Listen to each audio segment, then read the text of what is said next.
১৬ December বিজয় দিবস উপলক্ষে বাংলাদেশের বিভিন্ন দূতাবাসে আয়োজন করা হয়েছে বিশেষ অনুষ্ঠানমালা।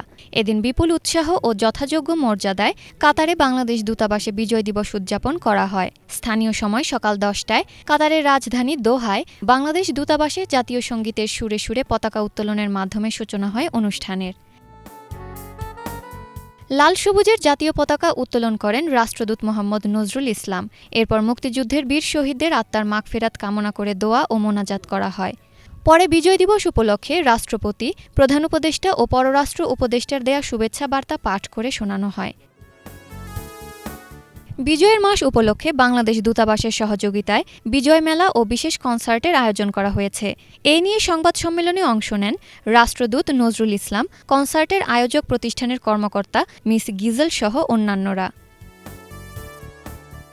সংবাদ সম্মেলনে জানানো হয়, আগামী ১৮ থেকে ২১ ডিসেম্বর পর্যন্ত কাতারের বাংলাদেশ MHM স্কুলে আয়োজন করা হয়েছে বিজয় মেলা। রাষ্ট্রদূত জানান, মেলায় বাংলাদেশের বিভিন্ন কোম্পানি ও কাতারের বাংলাদেশি ব্যবসা প্রতিষ্ঠানের স্টলসহ স্থানীয় শিল্পীদের অংশগ্রহণে প্রতিদিনই সাংস্কৃতিক অনুষ্ঠানের আয়োজন করা হবে।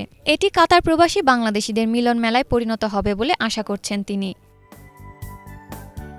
২০ তারিখ দোহার অদূরে সানায়ার অ্যাম্ফিথিয়েটার হলে অনুষ্ঠিত হবে হ্যালো সুপারস্টার্স মেগা কনসার্ট। এতে বাংলাদেশের জনপ্রিয় নায়ক শাকিব খান, নায়িকা পরিমণি, শিল্পী আসিফ আকবর, আখি আলমগীর, ইন্ডিয়ার নায়িকা ঋতুপর্ণা ও শ্রীলঙ্কার ১৭ জন সেলিব্রিটি অংশ নেবেন।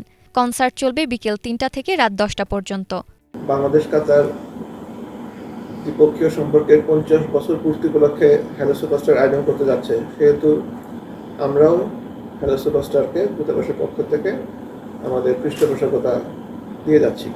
কারণ এটার একটা সফল যদি অনুষ্ঠান হয় তাহলে এটা প্রবাসী বাংলাদেশিরা যেমন আনন্দ পাবে, তেমনি প্রবাসে আমাদের বাংলাদেশ কমিউনিটির যে পজিশন বা স্ট্যাটাস আছে সেটা আরও সুদৃঢ় হবে। কনসার্টের আয়োজক হ্যালো সুপারস্টার্সের নির্বাহী পরিচালক মিসেস গিজেল বলেন, আন্তর্জাতিক পরিমণ্ডলে বাংলাদেশের সংস্কৃতিকে আরও ছড়িয়ে দেওয়ার উদ্দেশ্যে আয়োজন করা হয়েছে কনসার্টের।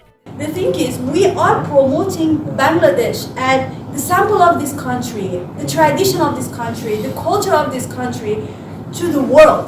২১ ডিসেম্বর দূতাবাসের আয়োজনে দোহার হোটেল শেরাটনে হবে আন্তর্জাতিক বাণিজ্য সম্মেলন। এতে আন্তর্জাতিক বিভিন্ন নামজাদা প্রতিষ্ঠানের প্রতিনিধি, কাতারের ব্যবসায়ী, প্রবাসী ব্যবসায়ী ও বাংলাদেশের বাণিজ্য মন্ত্রণালয়ের প্রতিনিধিরা অংশ নেবেন। এদিকে জাতীয় পতাকা উত্তোলন, মোনাজাত ও মুক্তিযুদ্ধের বীর শহীদদের স্মরণে ১ মিনিট নীরবতা পালনের মধ্য দিয়ে মালয়েশিয়ায় বাংলাদেশ হাইকমিশনের উদ্যোগে উদযাপিত হয়েছে মহান বিজয় দিবস।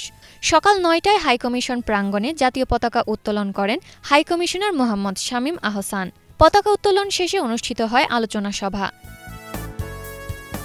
পরে মুক্তিযুদ্ধ ও জুলাই-আগস্ট গণ অভ্যুত্থানের ওপর তথ্য ও সম্প্রচার মন্ত্রণালয় নির্মিত প্রামাণ্যচিত্র আধার পেরিয়ে প্রদর্শিত হয়। অনুষ্ঠানে মালয়েশিয়ায় বসবাসরত বাংলাদেশ কমিউনিটির বিশিষ্ট ব্যক্তি ও হাইকমিশনের কর্মকর্তা-কর্মচারীরা উপস্থিত ছিলেন।